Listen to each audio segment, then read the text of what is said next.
ධර්මයේ ශ්‍රවණය කරනකොට හිතන කාරණාවක් තමයි අපරාධේ. එහා ගෙදර මිනිස්සු එක්කන් එන්න තිබ්බේ. නේ? ඒ කට්ටියට තමයි මේක හොඳටම හරියන්නේ. ওই මිනිහට තමයි හරියටම මේ කරුණ ටික වදින්නේ නේ. හරිද? පිරිමි ටික එක්කන් එන්න තිබ්බේ. හරිද? එහා පැත්තේ කෙනාට තමයි හොඳටම හරියන්නේ. අපි හිතන් ඉන්නවා මේ ධර්මයේ වැදගත් වෙන්නේ මට නෙවෙයි කාටද? ඔය එහා පැත්තේ කෙනාට නේ. හරිද? මට නෙවෙයි. දැන් ඔය හාමුදුරුවන්ට දේශනාවලට ආරාධනා කරාම අනිවාර්යෙන් බොහෝ දුරට කියන කාරණාවක් තමයි හාමුදුරුවනේ දේශනාවට වැඩම කරලා අනිවාර්යෙන් දේශනාවේදී අපේ ගමේ කාන්තාව ටික හරි නෑ කාන්තාවන්ට බනින්න. හරිද? ඔහු දේශනාවට අද ආරාධනා කරාම ප්‍රධාන අරමුණ කාන්තාවන්ට බනින්න එක. ඒ කියන්නේ හාමුදුරුවෝ අද ධර්මයේ දේශනා කරන්නේ ධර්මයේ කියලා දෙන්න නෙවෙයි මොකටද? ඔව් කාන්තාවන්ට බනින්න නේ. අපේ මිනිස්සු හරි නෑ මේ අයට බනින්න ඕනේ. ඒතර අපි හිතන් ඉන්නේ මේ ධර්මයේ Tamanට නෙවෙයි කාටද? ඒ කාන්තාවන්ට බනින්නයි ගමේ තියෙන උපදූප කතා කරන්නයි නේ. අපි හිතන් ඉන්නේ ධර්මය යන්නේ ගන්න දාලා. මතක තියාගන්න ධර්මයේ ජීවිතයට ආශිර්වාදයක් කරගන්න නම් අංක 1 අපි අවබෝධයෙන් ඉන්න ඕනේ මේ ධර්මයේ කාටද? තමන්ටනේ. මට කොහොමද මම මේක ගලපගන්නේ? මගේ ජීවිතයට මම කොහොමද මේක සමීප කරගන්නේ? මගේ වැරදි හදාගන්නත්, මගේ හරි දේවල් දියුණු කරගන්නත් තමයි මේ ධර්මය ආශිර්වාද කරගන්න ඕනේ. ඉතින් ඒ නිසා තමන්ට ධර්මය ජීවිතයට ගලපා ගමින් අවබෝධයෙන් ශ්‍රවණය කරන්න මතක තියාගන්න ඒ ධර්මයේ හැසිරෙන අදිෂ්ඨානය ඇති කරගන්න.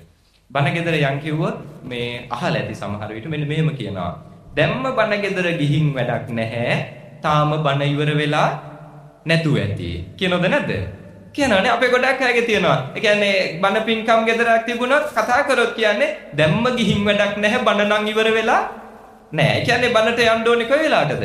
බණ ඉවර වුණාමනේ. හරිද? ඉතින් ඔන්න ඔයගේ මත තියෙනවා කොහොම හරි තරුණ අය, වැඩිහිටි පිරිමි අය අවාසනාවකට මේ ධර්මයේ කෙරෙහි වැඩි යොමු වීමක් නැහැ. මොකද යාළ හිතන් ඉන්නවා මේකේ කියන්නේ මැරෙනවා කියලා, නැති වෙනවා කියලා. හරිද? අද මෙතන මම බණ කිව්වට සමහර විට දන්න අය දන්නවනේ.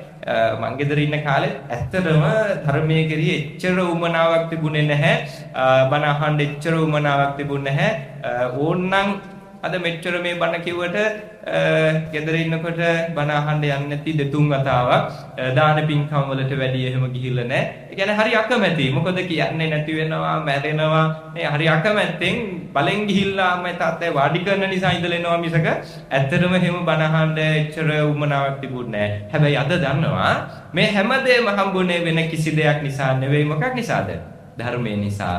ඉස්සර අපි හිතන් හිටියා මැරෙනවා කියලා කියනවානේ. ඒකෙන් අපි අන්තයකට වැටුණා, වැරදි මතයකට ගියා. මතක තියාගන්න මැරෙනවා කියලා දේශනා කරනවා තමයි. හැබැයි මලමිනියක් වගේ ඉන්න ඕනේද? මලමිනියක් වගේ ඉන්න කිව්වේ නෑනේ. මැරෙනවා අවබෝධ කරගෙන ඔබ ජීවත් වෙන්නනේ. අර මලමිනි වගේ ඉන්න ධර්මයේ වැරදියට අල්ලගත්ත අය තමයි කියන්නේ අපි මැරෙනවානේ. මැරෙන ජීවිතයට හම්බ කළ වැඩක් ඇනේ මොකටද අඳින්න පළඳින්න ගන්නෙ? මොකටද හොඳට කාලා බීලා ඉන්නේ නේ? මැරෙනව නම් ඕවා මොකටද? මලමිනියක් වගේ ඉන්න නෙවෙයි මැරෙනවා තමයි. මරණය පිළිබඳ අවබෝධයෙන් ජීවත් වෙන්න.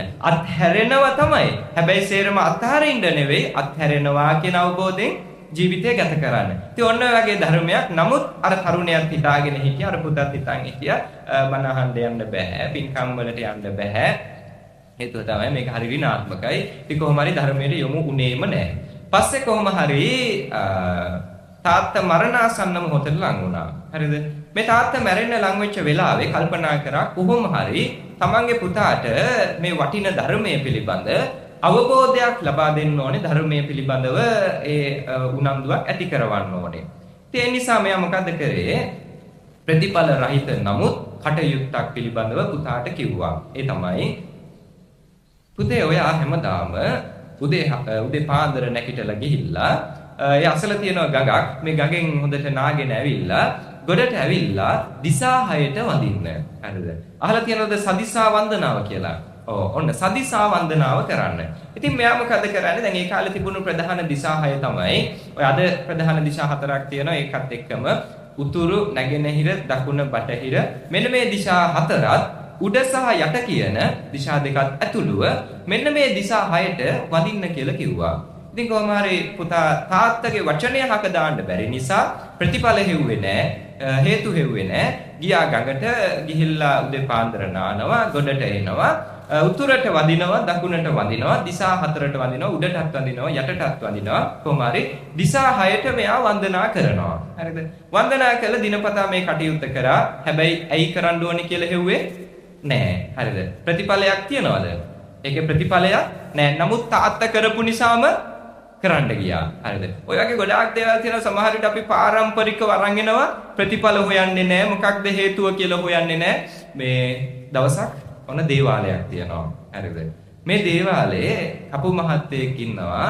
කපු මහත්තයට හිටිය පුතෙක්.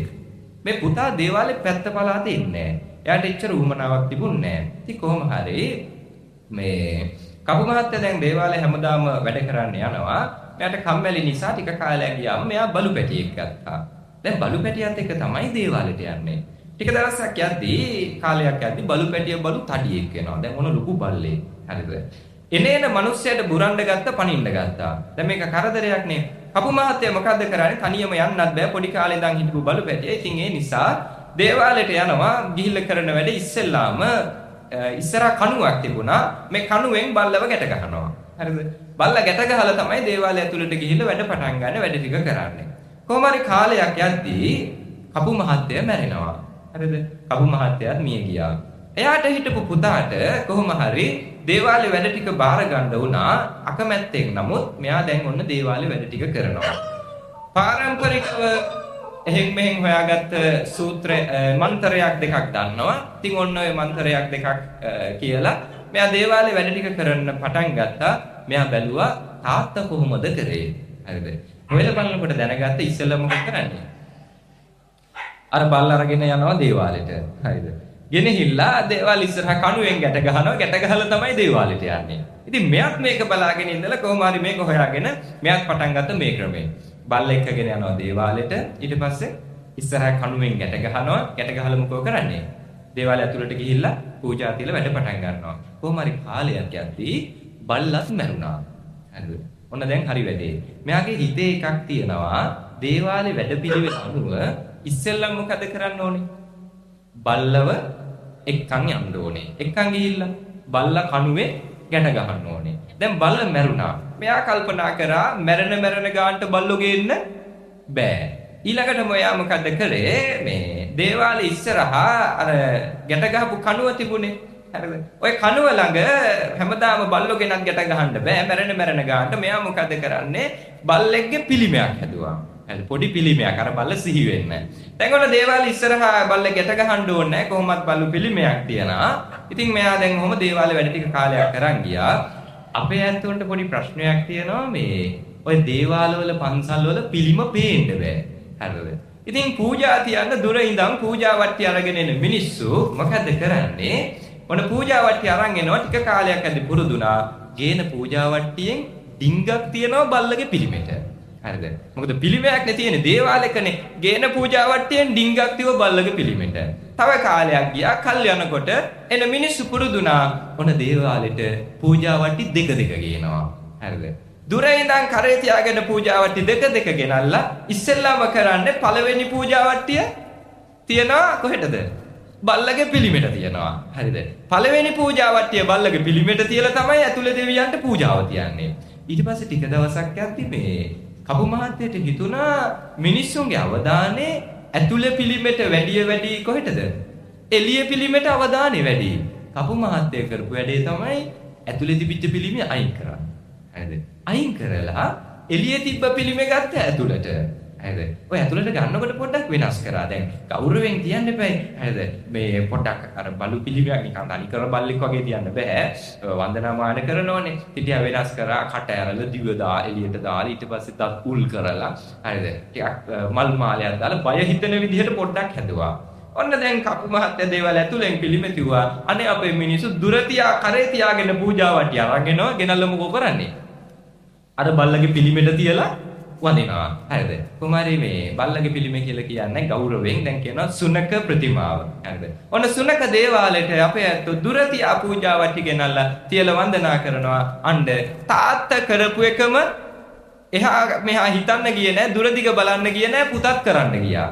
හරිද? ඒ නිසා මොකෝ උනේ? කොහේවත් හිටපු බල්ලෙක් දෙවියෝ නානේ. හරිද? ඇත්තටම බැලුවම දෙයියෝ බල්ලෙක් ගන්නට වැටුණානේ. අන පාරම්පරිකව කවුරුවත් කරන්න ගියපු දෙයක්ම කරපු නිසා සමහර විට කොහේවත් යන බල්ලෝ පවා දෙවිවරු වෙන්න පුළුවන්. හරිද? ඒ නිසා මතක තියාගන්න ඔය පාරම්පරික වෙනවා කියලා හරි කවුරුවත් කරනව නිසා හරි එහෙම පුරුද්දට දේවල් කරන්න යන්න එපා. මං නම් දකින්න විදිහට මේ බහුතරයක් බොහෝ දුරට ඔය වගේ මිත්‍යා දෘෂ්ටික දුරදිග නොබලා ප්‍රතිඵල රහිත දේවල් බහුතරයක් කරන පිරිසක් තමයි අපේ මේ සිංහල බෞද්ධය. හරිද? දැන් හිතන්න මෙහෙම දැන් මේ අලුතෙන් වාහනයක් ගෙනවම මොකෝ කරන්නේ? දේවාලයකට හරි පන්සලකට හරි අරගෙන යනවා. ඔය ගිහින් එනකොට වාහනේ ඉස්සරහින් පොඩි වට්ටෝරුවක් එල්ලන් එනවනේ. මොනවද එල්ලන්නේ? අන්න හරි. මොනවද?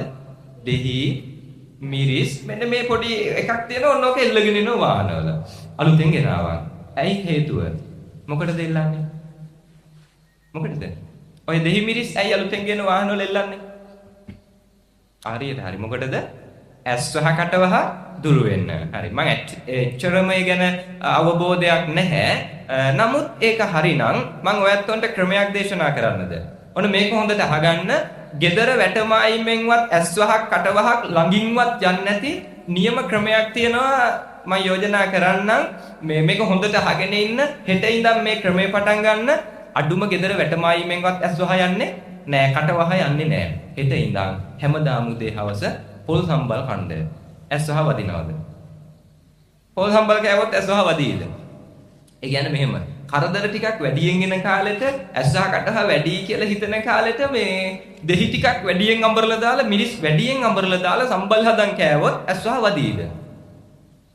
ඇත්තටම වදින එකක් නෑ නේ. මොකද අප්‍රාණික වාහනයක නිකන් හිතන්න. ඒක ඇත්තනම් අප්‍රාණික වාහනයක අපි ඉස්සරහින් දෙහි මිරිස් එල්ලලා තියලා ඒ වාහනයට වදින ඇස්වහ කටවහ දුරු කරනවා නම් මිනිස්සු වෙච්ච අපි හැමදාම ලුණු කියන්නේ මොනවද දෙහි මිරිස් හොඳට අඹරලා දාලා වැඩියෙන් දාලා සම්බල් කනවා නම් ඇස්වහ වදින්නේ නෑ නේ. හැමදාම කනවා නම් ගෙදර වැටමායිමෙන්වත් ඇස්වහ යන්නේ නෑ. ඔන්න හොඳ ක්‍රමයක් තියෙනවා. හෙට ඉඳන් සම්බෝල කන්න වරදින්නේ නෑ. හැබැයි අපි දන්න විදිහට පොල් සම්බෝල කන්නේ පොහොසත් මිනිස්සුම නෙවෙයිනේ. හරිද? ඉතින් මේ කොහොම හරි මේ දන්නවද ඇයි ඒ ක්‍රමේ පටන් ගත්තේ කියලා?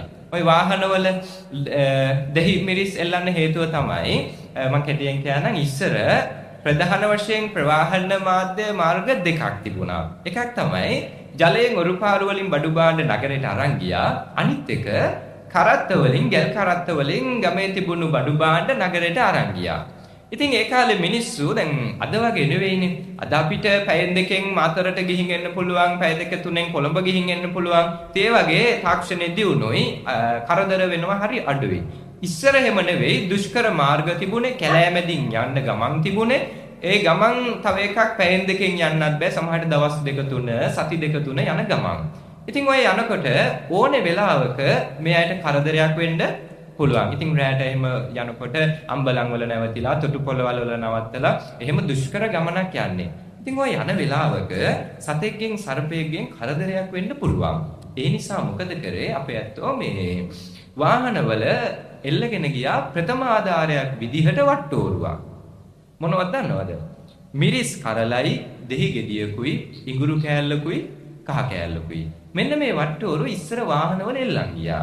හිතන්නකෝ සර්පෙක් දෂ්ට කරා කියලා. ඉස්සෙල්ලම කරන්නේ අර මිරිස් කරල ගන්නවා. අරගෙන තලලා ඒ සර්පය දෂ්ට කරපු කෙනාට කණ්ඩ දෙනවා. මිරිස් කරල කෑවන් පස්සේ දැනෙන සැර ප්‍රමාණයෙන් තමයි තේරුම් ගන්නෙ කොච්චර විස ශරීරගත වෙලාද. එයාට හොඳට සැර දැනෙනවා නම් එක්ක විස රහිත සර්පයෙක් නැත්නම් මද විස සර්පයෙක්. එයාට සැර දැනෙන්නෙම නැත්නම් විස ශරීරගත වෙලා ඉක්මනටම වෛද්‍ය ප්‍රතිකාර දක්වා ගෙනියන්න ඕනේ. ඊළඟට කරන්නේ දෙහි ගෙඩිය ගන්නවා, දෙකට කපනවා. අර තුවාල වෙච්ච තැන මොකද කරන්නේ? හොඳට අතුල්ලලා විස බීජ අයින් කරනවා. විස බීජ යන හොඳට පිරිසිදු කරනවා. පිරිසිදු කරලා ඉඟුරු කෑල්ලයි කහ කෑල්ලයි තලලා අරගෙන තුවාලෙට තියලා හොඳට ගැට ගහනවා. දැන් බලන්න ඒ කාලේ මිනිස්සු නම් ප්‍රථම ආධාරයක් විදිහට ඔන්න වාහනේ දෙහි මිරිස් වට්ටෝරුවක් එල්ලන් ගියා. අපි ඊට වැඩි දියුණුයිද නැද්ද? අපි ඊට වැඩිය දියුණුයි නේ. ඇත්තටම දියුණුයි. දැන් බලන්න ඉස්සර මිනිස්සු ඇයි වාහනේ ඔය එල්ලන් ගියේ? තිරිසන් සතුන්ගෙන් ආරක්ෂා වෙන්න. අපි ඊට වැඩි දියුණුයිද නැද්ද?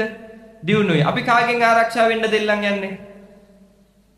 හරියට හරිනේ. අපි හරි දියුණුයි. අපි ආරක්ෂා වෙන්නේ මිනිස්සුන්ගෙන්මයි. ඒ අතින් අපි හරි දියුණුයි. මම නම් පුද්ගලිකව ඇත්තටම මේ ඇස්සහකටවහ තිබුණත් පිළිගන්නේ නැහැ. හේතුව තමයි දැන් බලන්න අපිට වාහනයක් රටින් ගෙනල්ලවත් යන්න බැරි මිනිස්සු ටිකක්නේ. හරිද? අපිට තමයි ওই ප්‍රශ්න තියෙන්නේ. හැබැයි වාහන හදන ජපානයේ මිනිස්සුන්ට ඇස්වහ තියනවද? ඒ කියන්නේ ජපානයේ වාහන හදලා එවන මිනිස්සු දෙහිමිරිස් එල්ලලා එවනවද? අපි හැබැයි ඊටත් දියුණුයිනේ. ජපානට වාහනේ හොයාගන්න පුළුවන් වුණාට ඒකට දෙහිමිරිස් ඕනේ කියලා හොයාගත්තේ ලංකාවේ අපි. හරිද? අපි හරි දියුණුයි. කොහොම හරි ජපානයේ මිනිසුන්ට ඇස් වහ නැහැ, කට වහ නැහැ. එයාල වාහන හදනවා. සමහර විට අපි ඔය හොඳයි කියලා ගෙනියන වාහන ඒ රටේ ටැක්සි දුවනවානේ. හරිද? ඒ මිනිස්සු ඒ අතින් යම් තරමකට දියුණුයි. අපි ඊට වැඩි දියුණුයි. අපි හොයාගත්ත මොකද්ද? ඇස් වහට මොනවද හොඳ? දෙහිමිරිස් වාහනේට ඕනනේ. හරිද? ඉතින් මම පුද්ගලිකව ඇස් වහ කටවහ පිළිගන්නේ නැහැ. හේතුව තමයි ඇස් වහ කටවහ පිළිගැනීම තුලින් මිනිස්සු කුහකය කරනවද නැද්ද? කරනවා. දැන් හිතන්නකෝ මෙහෙම මට අනන්තවත් බණවලට දේශනාවලට ගියාම සමහරු කියන දෙයක් තමයි මේ පරිස්සමෙන් ඔය ගමන් යන්න එන්න අපේ අම්මලගේ කටවල් නම් හොඳ නෑ. හරිද? ඕන වෙලාවක ඇස්වහ කටව වදින්න පුළුවන්. ඉතින් පරිස්සමෙන් ගිහින් එන්න. හිතන්න මං ඔය කාරණාව පිළිගත්තොත්. හරිද? මට ඇස්වහ කටවහ අපේ දායකයන්ගෙන් අපේ අම්මලගෙන් තාත්තලගෙන් ඇස්වහ කටවහ වදිනවා කියලා පිළිගත්තොත් මගේ දේශනාවකට සාමාන්‍යයෙන් දැන් අද මම මෙතෙන්ට ඇවිල්ලා මම උනන්දුවෙන් මගේ දේශනාව කරනවද? නැහැ මම උපරිමය කරන්නේ නැහැ. කරොතින් මොකෝ වෙන්නේ? ඇස්වහ කටවහ මට වදී. නේ මට ඔයත්ව ගැන අවිශ්වාසයක් ඇති වෙනවද නැද්ද? නේ මේ මගේ බණ අහන්නේ මගේ දේශනා ශ්‍රවණය කරන මේ ඇත්ත ගැන මට අවිශ්වාසයක් ඇති වෙනවා. ඔය ඇස්වහ කටවහ බොහෝ දුරට හිතේ තියෙන මිනිස්සු තමන් හොඳ කරත් සමහර විට සමාජයට පෙන්වන්නේ නෑ. එයා හැංගෙනවා, ආත්මාර්ථකාමී වෙනවා. මම ආරාධනා කරනවා ආත්මාර්ථකාමීව හැංගෙන සිතුවිල්ලක් තමයි ඔය ඇස්වහ කටවහ කියන්නේ. එච්චර දුරට ඒක පිළිගැනීමේ අවශ්‍යතාවයක් නෑ නේ. මොකද දියුණු රටවල් වල මිනිස්සුන්ට එහෙම මේ ඇස්වහ කටවහ කියලා එකක් නෑ. එහෙනම් ඒ මිනිස්සුන්ට වරදින්න එපායි. නේ අපි දෙහිමිරිස් එල්ලලා තාම රටින්වත් ගෙනල්ලා යන්න වාහන අපිට නෑ. අපි යතින් හරි ප්‍රාථමිකයි. හරිද? දැන් බලන්න දියුණු රටවල් වල මිනිස්සු යන්ත්‍ර සූත්‍ර හදලා ඒ අය මොකෝ කරන්නේ? ඒ වයින් ඒ අය ආරක්ෂා වෙනවා. එයාලා ඒ වයින් පහසුව සලස ගන්නවා. අපේ අය සෙකන්ඩ් වෙනවද? ලංකාවේ මිනිස්සු සෙකන්ඩ් වෙන්නේ නෑ. අපි යන්ත්‍ර සූත්‍ර හදනවද නැද්ද? අපිත් යන්ත්‍ර හදනවා. හදලා මොකෝ කරන්නේ? බෙල්ලේ එල්ල ගන්නවා. නැද්ද? දැන් බලන්න අපේ බහුතරය දෙනාගේ බෙල්ලේ යන්ත්‍රයක් තියෙනවා නේ. අපි ඒ අතින් දියුණුයි. මං හිතන්නේ වෙන රටවල් වලට වැඩි අපි යන්ත්‍ර හදනවා. හරිද? යන්ත්‍ර හදලා අපි මොකෝ කරන්නේ? අපි බෙල්ලේ ඇඟ වටේ එල්ල ගන්නවා. දැන් බලන්න ඒ රටවල් වල මිනිස්සු යන්ත්‍ර හදලා යාලා ආරක්ෂා වෙනවා. අපි මොකෝ කරන්නේ? අපි යන්ත්‍ර හදාගෙන ඇත්තටම නිකන් හිතන්න යන්ත්‍ර වලින් අපි ආරක්ෂා වෙනවද නැත්නම් අපි යන්ත්‍ර ආරක්ෂා කරනවද? ඇත්තට මොකද වෙන්නේ? නිකන් හිතන්න. ඒ කියන්නේ යන්ත්‍රේ දාගත්තම මලගෙවල් වල යන්න පුළුවන්ද? බෑ. ඇයි හේතුව? ඔව් කිලි අහුවෙන්නේ කාටද? මටද යන්ත්‍රේටද? යන්ත්‍රේට. එහෙනම් යන්ත්‍රේ පරිස්සම් කරන්න තමයි අපි මල ගෙදර යන්නේ නෑ. නේ අපි සමහරවිට මස් මාළු කන්නේ නෑ. හරිද? ඊට පස්සේ කියන්නේ තනියෙන් ගමන බිමනක් යන්නේ නෑ. කාවද ආරක්ෂා කරන්නේ?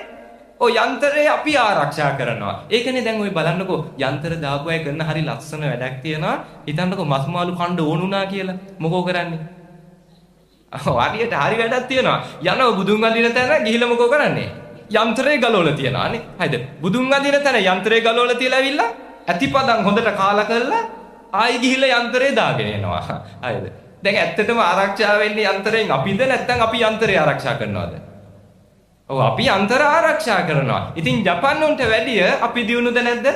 අපි හරි දියුණුයිනේ. එයාලා යන්ත්‍ර සූත්‍ර හදාගෙන එයාලා ඒවෙන් ආරක්ෂා වෙනවා. එයාලා පහසුව සලසා ගන්නවා. අපි යන්ත්‍රේ හදාගෙන අපහසුයෙන් නමුත් අපි යන්ත්‍රේ ආරක්ෂා කරනවා. ඉතින් ඔබම හිතන්න අපි කොච්චර දියුණුවද කියලා. ඉතින් ඔන්න ඔය වගේ මේ හරිම සාම්ප්‍රදායික දුරදිග නොහිතන දේවල් කරන පිරිසක් අපේ බහුතරයක් ඉන්නේ. ඉතින් ඒ සීමාවට යන්න එපා. කවුරුවත් කියන නිසා කවුරුවත් කරන නිසාම දේවල් කරන්න එපා. ඉතින් අර සිංහල ගෘහපති පුත්‍රයාට එයාගේ තාත්තා කියපු නිසාම එයා මොකද කරන්නේ මේ හැමදාම උදේ අර ගඟෙන් නාල උඩට ඇවිල්ලා දිසා 6ටම වැන්දා. තාත්තගේ අරමුණ උනේ තාත්තා ධර්ම අවබෝධය තිබිච්ච කෙනෙක්. එයාගේ අරමුණ උනේ පුතා මිත්‍යා දෘෂ්ටික කරන එක නෙවෙයි දවසක බුදුරජාණන් වහන්සේ මොහුට හම්බ වෙයි. ඒ හම්බෙච්ච දවසට බුදුහාමුදුරුවෝ මේ දේ වැරදි කියලා හරි මාර්ගයක් පෙන්නලා දෙයි. ඉතින් ඒ නිසා තමයි අර ගඟට යන්න කිව්වේ. මොකද බුදුහාමුදුරුවෝ බොහෝ දුරට එතනින් වැඩම කරන නිසා.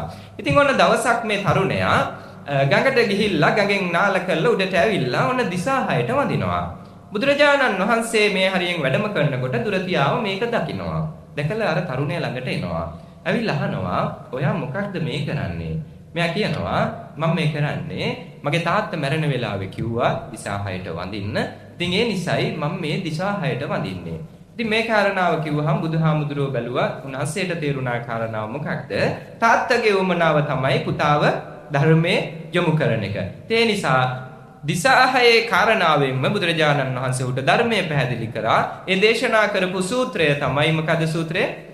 සිංහාලෝවාද සූත්‍රය. සිංහාලෝවාද සූත්‍රය තුල දිසා 6 දේශනා කරන්න කලින් ජීවිතේ ඉතාම වැදගත් දහම් කරුණු බොහෝමයක් දේශනා කරන්නට යෙදුණා. ඉතින් ඒ නිසා ගිහි ඔබේ ජීවිතේට මම ආරාධනා කරන වැදගත් බොහෝ කරුණු අන්තර්ගත සූත්‍රයක් සිංහාලෝවාද සූත්‍රය අධ්‍යයනය කරන්න.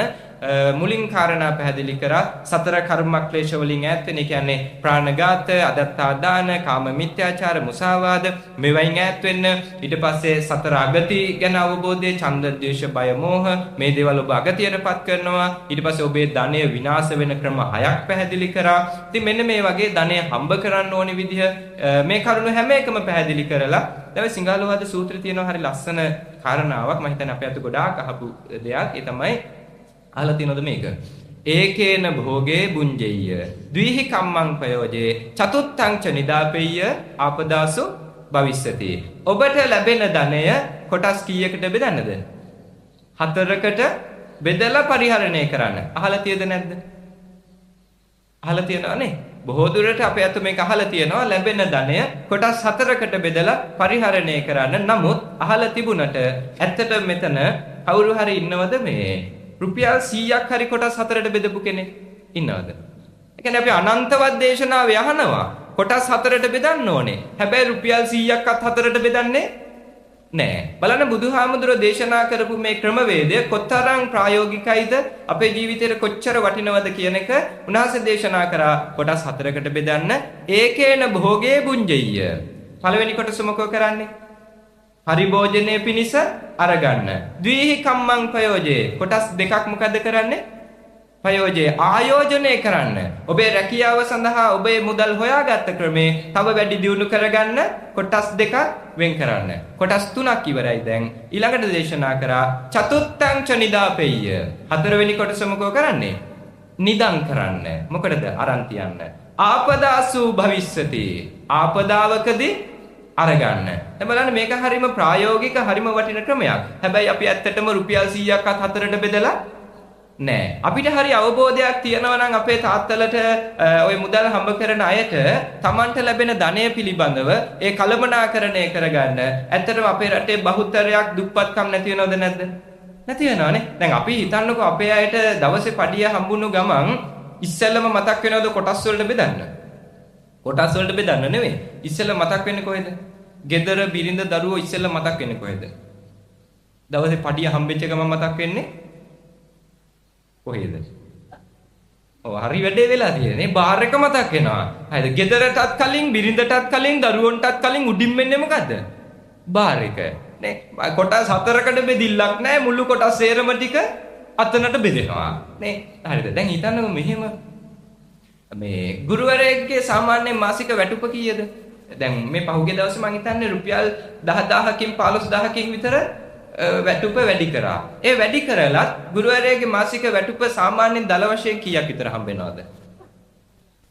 ඔව් 50 60ක් විතර හම්බ වෙනවා. හරි. ඉතින් අවුරුදු ගාණක් ඉස්කෝලේ ගිහිල්ලා ඉගෙනගෙන මේ මහන්සි වෙලා වෘත්තියක් අරගෙන මේ ළඟදී ඒත් පඩි වැඩි කරලත් 50ක් 60ක් මාසෙට හම්බ වෙනවා. හරි. මේසන් බාස් කෙනෙක් දල වශයෙන් දවසට කීයක් ගන්නවද? මේ කොහමද? දවසට 3000 පැනලා යනවනේ 3500යි මං හිතන්නේ දල වශයෙන් මේසන් බාස් කෙනෙක් දවසට අය කරන මුදල දැන් ඔය ටිකක් නගර වලට යන්න ඉස්සරහට යන්න මේ 4000යි 4500යි මේ වගේ ගණන් වලට තමයි යන්නේ. හරි. අපි දල වශයෙන් හිතමු මේසන් බාස් කෙනෙක් මාසෙකට රුපියල් 3 දවසට රුපියල් 3000ක් පඩි ගන්නවා. මාසෙට දවස් තියෙනවා 30ක් 31ක්. ඒ දවස් වලින් හිතන්න 3000 ගානේ 20ක්. සාමාන්‍ය 3500ක් විතර ගන්නවා. ඊට වැඩි දවස් වැඩි කරොත් ඊටත් පඩි වැඩි. අපි දල වශයෙන් හිතමු 3000ක් දවසට අරගෙන දවස් 20ක් මාසෙට වැඩ කරොත් මාසික පඩිය කීයද? කීයද? 3000 20ක්? ඔව් 60000යි. නේ. දැන් ඇත්තටම බලන්න අවුරුදු ගාණක් ඉගෙනගෙන මහන්සි වෙලා මේ ළඟදී පඩි වැඩි කරලා ගුරුවරු ගන්නේ සමහර විට 55ක් 60ක් වගේ නේ. හරිද? එතකොට මේසන් බාස් කෙනෙක් දවසට අඩුම 3000ට වැඩ කරත් දවස් 20ක් වැඩ කරොත් ඒත් 60000ක් විතර හොයනවානේ. හරියට වැඩ කරනවා නම් ඊට වැඩි ගාණක් හොයන්න පුළුවන්. එහෙනම් අපේ අම්මලා ටික මට ඇත්තටම කියන්න මේ අපි මහන්සි වෙන්න ඕන අපේ දරුවෝ ගුරුවරු කරන්නද මේසන් බාස්ලා කරන්නද? ඇත්තටම මේසන් බාස්ලා කරන එකේ පාඩුවකුත් නෑ. අපිට වෙලා තියෙන අපේ දුර්වලතාවය තමයි මතක තියාගන්න මේ හරි දුර්වලතාවයක් තියෙනවා අපේ ඇත්තෝන්ගේ. ඒ තමයි අපි කිසිම වෙලාවක වෘත්තීන් වලට ගරු කරන්නේ නෑ. රැකියාව වලට ගරු කරන්නේ නෑ. තාත්තා මේසන් වැඩ කරනවා නම් අම්මා කොහොමද පුතාට කියන්නේ? ඉගෙන ගන්න නැතුව ඉන්න තාත්තා කරන ජරා රස්තාවම කරන්න පුළුවන් නේ. පොඩි කාලේ ඉඳන් අපි ඔළුව වලට පුරුදු කරනවා මේසන් වැඩ නේ ඔය වඩු වැඩ කුඹුරු කොටනවා නම් නේ ඒ වගේ දේවල් මොන වගේ රසාද?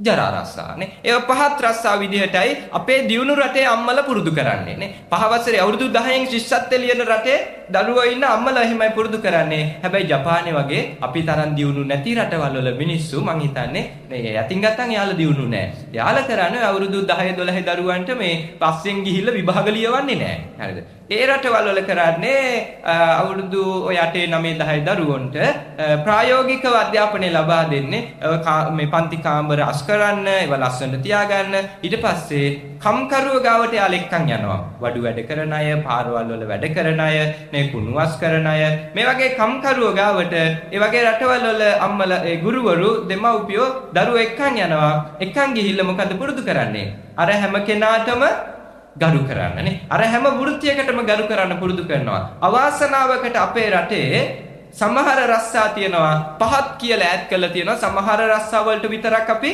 ගරු කරනවා හිතන්න පන්තියක දරුවෝ 30ක් හිටිය කියලා ඔන්න මේ 30 ඉගෙන ගන්නවා ඉගෙනගෙන සාමාන්‍ය පෙළ විභාගයේ ලියලා හිතන්නකෝ හැමෝම පාස් වෙන්නේ නැහනේ 15ක් විතර වුණ උසස් පෙළ ලියන්න සුදුසුකම් ලබනවා ඔය 15 වෙනුත් දන්නවා මේ කොහොමත් A level ලියන කාලේ අතරතුරත් සමහරු අධ්‍යාපන කටයුතු නවත්තනවානේ. හරිද? එහෙම මගදී නවත්තන පිරිසකුත් ඉන්නවා. හිතන්නකො 5ක් විතර අතහැරලා ඔන්න 10 දෙනෙක් උසස් පෙළ විභාගයට සුදුසුකම් ලැබලා විභාගේ ලියන්න සූදානමින් ඉන්නවා.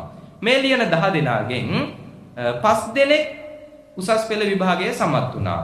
සමත් වෙන 5 දෙනාගෙන් 3 දෙනෙක් හිතන්න විශ්වවිද්‍යාලයට වරම් ගත්තා. ඔන්න පන්තියක 30ක් හිටියා 3 දෙනෙක් විශ්වවිද්‍යාල වරම් ගත්තා හිතන්න 3 දෙනා උපාධි ගන්නවා 3 දෙනාටම ජොබ් හම්බෙනවා කියලා හිතන්න කීයක් හැලෙනවද 30ක් හිටපු පන්තියේ 3 දෙනෙක් ගොඩ ගියා කීයක් හැලුණද 27ක් හැලුණා අපි ඇත්තටම හිතන්න ඕනේ අර ගොඩ යන 3 දෙනා ගැනද නැත්නම් හැලෙන 27 ගැනද හැලෙන 27 ගැනනේ අපි අනාගතයක් හදන්න ඕනේ ගොඩ යන 3 දෙනාට නෙවෙයි. එයාලා කොහොම හරි යාළගේ ගමන යනවා. හැබැයි අපි වැඩි අවධානය යොමු කරන්න ඕනේ අනාගතයක් හදන්න ඕනේ කාටද?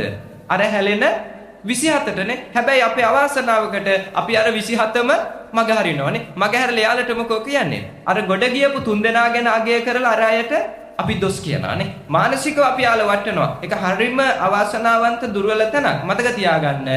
අපේ අම්මලා තාත්තලා අපේ වැඩිහිටියෝ ගුරුවරු වැඩියෙන්ම දරුවෝ එක්ක ඉන්න ඕනේ විභාග පාස් වෙන අයත් එක්ක නෙවෙයිනේ පාස් වෙන අයට ඒ විභාගේ පාස් වෙච්ච සතුටක් තියෙනවා අපි වැඩි අවධානය දෙන්න ඕනේ කාටද අර විභාග අසමත් වෙන අයට ලංකාවේ අපේ දරුවන්ගේ අවාසනාවකට ඔලු ගෙඩි පුරවලා තියෙනවා විභාග තමයි ජීවිතේ හරිද විභාග නැතුව ජීවිතයක් නෑ කියන සංකල්පෙ දීලා තියෙනවා ඒ නිසා විභාගේ අසමත් වුණා කියන්නේ එයා හිතන් ඉන්නවා මුළු ජීවිතේම අසමත්නේ වඩු වැඩ කරලා ගොඩ යන්න බැරිද මේසෙන් වැඩ කරලා ගොඩ යන්න බැරිද නිවැරදි කළමනාකරණයක් තියෙන කෙනෙක් හරියට අර මුදල් ටික පරිහරණය කරන කෙනෙක් අර දවස ගානේ 3000 හම්බුණත් ওই ටික හරි පිළිවෙලකට එකතු කරගෙන ලස්සනට ජීවත් වෙන්න බැරිද?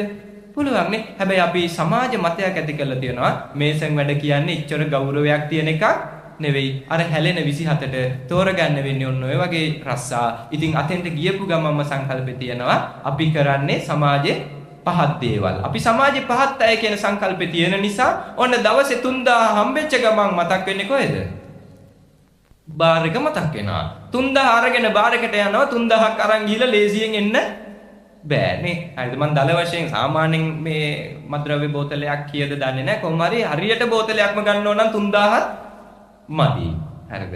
ඉතින් හිතන්නකො බාර් එකට යන මිනිස්සෙක් 3000 අරගෙන ගිහිල්ලා අඩුම 2000ක් වියදම් කළා. එයා සූදුවට ලොල් වෙලත් නැත්තම්. හරිද? වෙන කිසිම දෙයකට ලොල් වෙලා නැහැ. මද්ද්‍රව්‍ය වලට විතරයි අබ්බැහි වෙලා තියෙන්නේ. 3000 අරගෙන යන මිනිස්සයා 2000ක් වියදම් කළා. හිතන්න 1000ක් අරන් ආවා කියලා.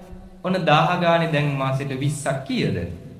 1000 ගානේ 20ක් 20000යි. මෙයාගේ මාසික පඩිය රුපියල් 20000යි. දැන් මෙයා මේ 20000න් කල්පනා කරනවා මේසන් බාස් උනත් තාම ගෙදර වැඩ ටික ඉවර නෑ. ඔය ගොඩක් මේසන් බාස්ලාගේ එහෙමයිනේ. මේසන් වැඩ කරන්නේ හැබැයි තමන්ගේ ගෙදර කපරාරුව ඉවර නෑ. ඉතින් මේසන් ඒ ගෙදර වැඩ ටික ඉවර කරන්න ඕනේ. වාහනේ වාරික ගෙවන්න ඕනේ. ගත්ත ණය ගෙවන්න ඕනේ. නේ දරුවන්ට උගන්වන්න ඕනේ. බිරිඳට අවශ්‍ය කරන දේවල් ගෙනත් දෙන්න ඕනේ. ඔය සිංහලෝවාද සූත්‍රයේ දිසා 6ේදී බුදුහාමුදුරුවෝ එක් දිශාවක් නම් කරා ස්වාමි භාර්යාව වෙනුවෙන්. හරිද? ස්වාමි පුරුෂයෝ විසින් භාර්යාව වෙනුවෙන් ඉටු කළ යුතු යුතුයකම් අතර යුතුයකම් පහක් තියෙනවා. ඒ අතර ප්‍රධාන එකක් තියෙනවා මේ ස්වාමි පුරුෂයෝ විසින් මෙන්න මේක හොඳට අහගෙන ඉන්න අපේ අම්මලා ටික මේ ලියලා ගිහිල්ලා ගෙදර ස්වාමි පුරුෂයට පේන බිත්තියේ ගහලා තිබුවත් කමක් නැහැ. හොඳද? ඒ එකක් තමයි තමන්ගේ බිරිඳ අලංකරණය සඳහා වස්ත්‍රාභරණ ලබා දීම ස්වාමි පුරුෂයෙක්ගේ යුතුයකමක්. හරිද? ලියලා ගිහින් ගහන්න බිත්තියේ. යටින් ගහන්න අපි නෙවෙයි කියන්නේ කවුද? බුදුරජාණන් වහන්සේ තමයි දේශනා කරේ කොහෙද? සිංහලෝවාද සූත්‍රයේ. මතක තියාගන්න තමන්ගේ බිරිඳ ලස්සනට තියාගන්න එක ස්වාමි පුරුෂයෙක්ගේ යුතුයකමක්. ඒක බුදුහාරෝ දේශනා කරා. ඉතින් සිංහලෝවාද කියන්නේ අන්න ඒ තරම් හරි ලස්සන සූත්‍රයක්. හරිද? හොයන්න. අපි ඒ වටින දේවල් මගේ අරගෙන තියෙන්නේ. ඒ වගේම තමයි මේ බිරින්දෑවරුන්ටත් තියෙනවා ස්වාමි පුරුෂය වෙනුවෙන්. ඔය ගෙදෙට්ට එන යාළුවන්ට එහෙම තමන්ගේ ස්වාමි පුරුෂයාගේ යාළුවන්ට හිත මිත්‍රාදීන්ට සලකන්න මේ කැම බීම් වලින් ඒ අවශ්‍ය කරන පහසුකම් ලබා දීම බිරිඳගේ යුතුයකමක්. ඔය වගේ යුතුයකම් වගකීම් පහ දේශනා කරලා තියෙනවා. ඉතින් ඒ වගේ කරුණු ගොඩාක් තියෙනවා සූත්‍රයේ. අපි අර මුල් කාරණා විතරක් කාල වේලාව අනුව සාකච්ඡා කරමු. ඒ තමයි අර මුදල් කළමනාකරණය කර ගැනීම. ඉතින් කොහොම හරි ස්වාමි පුරුෂයාගේ වගකීම් යුතුයකම් තමයි බිරිඳට අවශ්‍ය කරන දේවල් දෙන්න ඕනේ. දරුවන්ට අධ්‍යාපනය වෙනුවෙන් වියදම් කරන්න ඕනේ. ඉතින් කොහොම හරි මේ හැමදේම කල්පනා කරාම මාසෙට තියෙන රුපියල් 20000යි ඇද්ද කළමනාකරණය කරගන්න. ජීවත් වෙන්න මේ 20000 මදි. හරිද? අවසානයේදී පෞල් ප්‍රශ්න ඇති වෙනවද නැද්ද? මෙච්චර හොයාගෙන ඇයි තාම ආගාව නැත්තේ නේ? හරිද? පෞල් ප්‍රශ්න ඇති වෙනවා අවසානයේ සමහර විට හරිම වාසනාවන්ත පුවත් අපි අපේ රටේ අහනවා නේ පෞල් පිටින් සියදිවි නසා ගන්නවා නේ. පෞල් පිටින් විනාශ වෙනවා. පෞල් විනාශ නොවුනත් ජීවිත හානි නොවුනත් අපේ රටේ බහුතරයක් 50%කට එහා පෞල් වල බොහෝ දුරට ප්‍රශ්න තියෙද නැද්ද? තියෙනවනේ. ඒ හැම එකටම ප්‍රධාන හේතුව හොයලා බලන්න. පන්සිල් පද පහ හරියට රැක්කා නම් අපේ පවුල් වල බහුතරයක් ප්‍රශ්න නැහැනේ. ප්‍රාණඝාතයෙන් වැළකුණා නම්, හොරකම් නොකරනවා නම්, හොරකම් නොකරන පවුලක් තියෙද අපේ ගෙවල් වල? ඒ කියන්නේ මෙහෙම කවුරු හරි අම්ම කෙනෙක්ට කියන්න පුළුවන්ද මෙහෙම මම නම් මගේ මහත්තයාගේ සාක්කුවෙන් රුපියල් 100ක්වත් අරන් නැහැ. ඉන්නවද?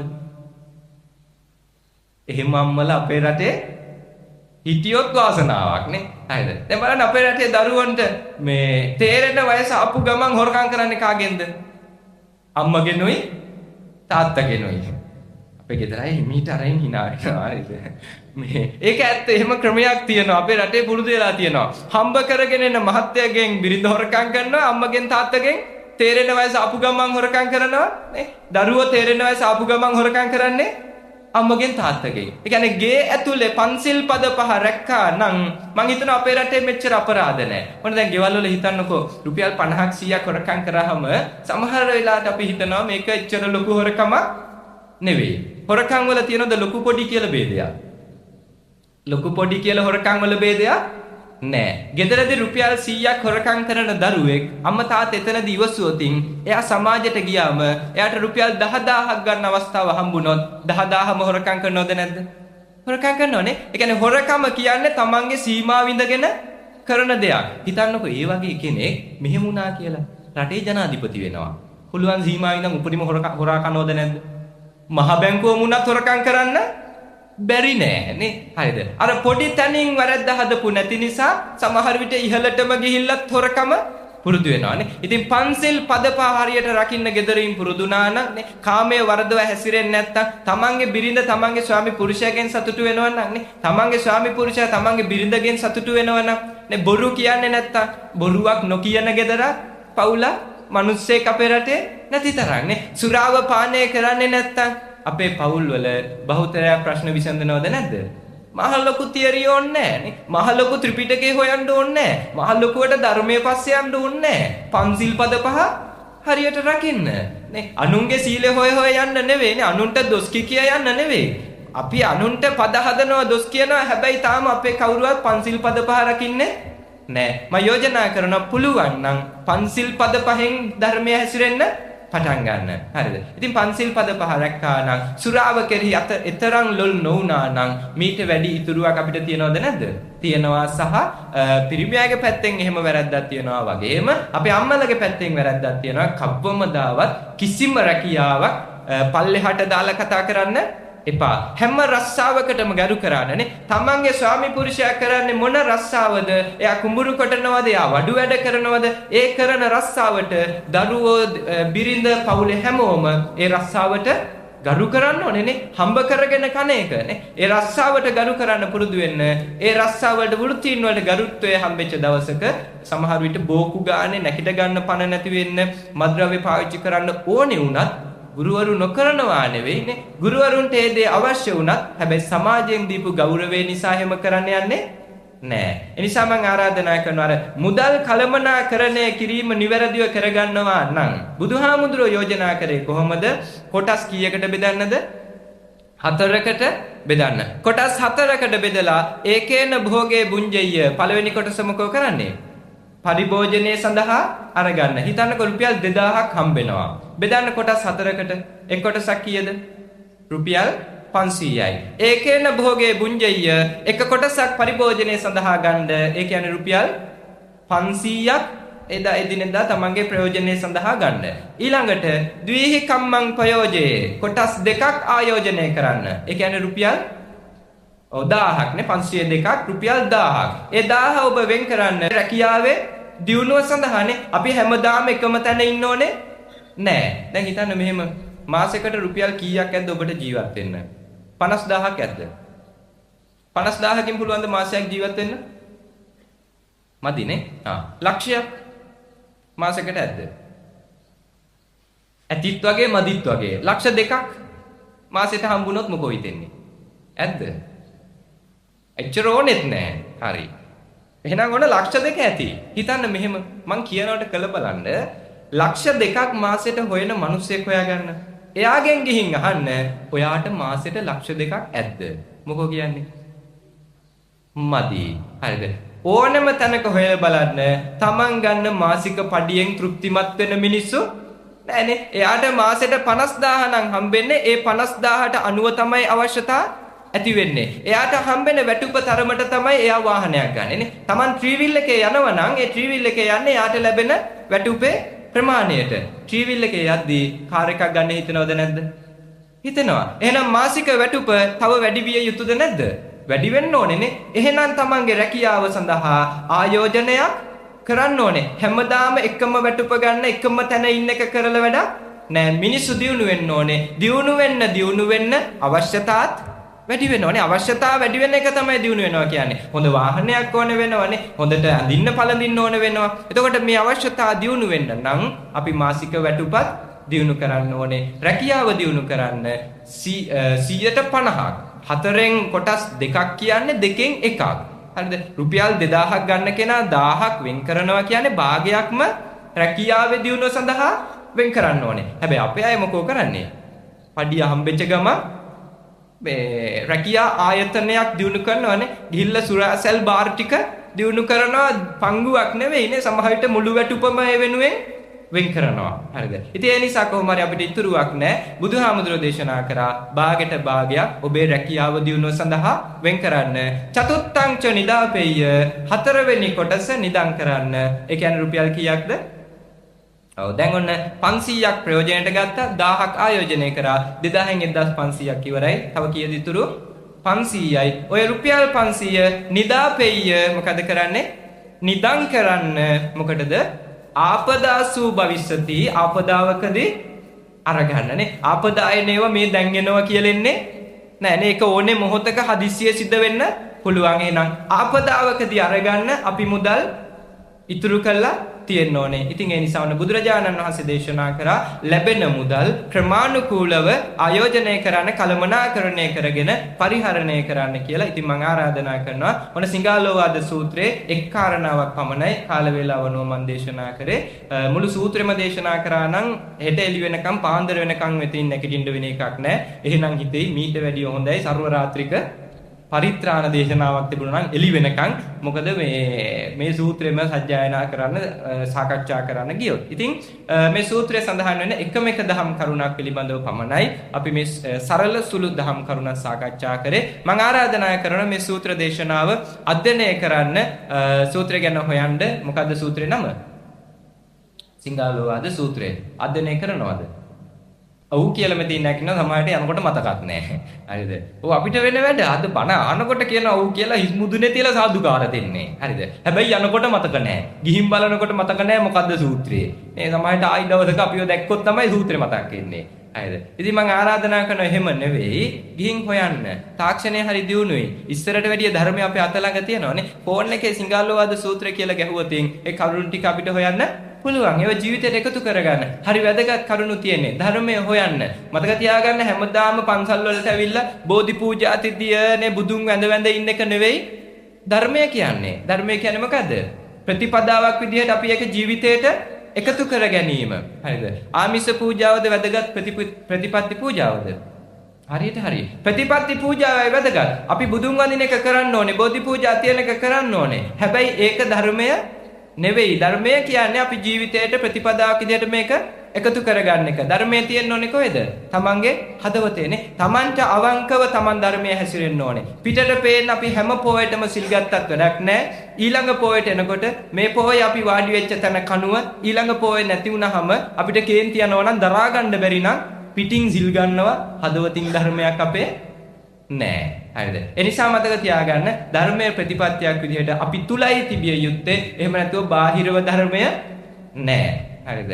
බුද්ධ පූජා තියන්න බුදුන් වඳින්න ඒ හැම දෙයකටම වැඩිය ඔබ ධාර්මික වෙන්නනේ. අපි අවංකව ධර්මයේ හැසිරෙන්න ඕනේ. අපි කාරුණික වෙන්න ඕනේ. මිනිස්සුත් එක්ක සුවඳව ඉන්න ඕනේ. ලස්සන ජීවත් වෙන්න ඕනේ. ඒ නිසා මෙන්න මේ කරුණු හිතේ තියාගෙන ධර්මානුකූල ප්‍රතිපදාවක් ඇති කරගන්න, ධර්මයට අනුව හැසිරෙන්න අදිෂ්ඨානයක් හිත තුළ ඇති කරගන්න කියලා හැම දිනාටම ආරාධනා කරනවා.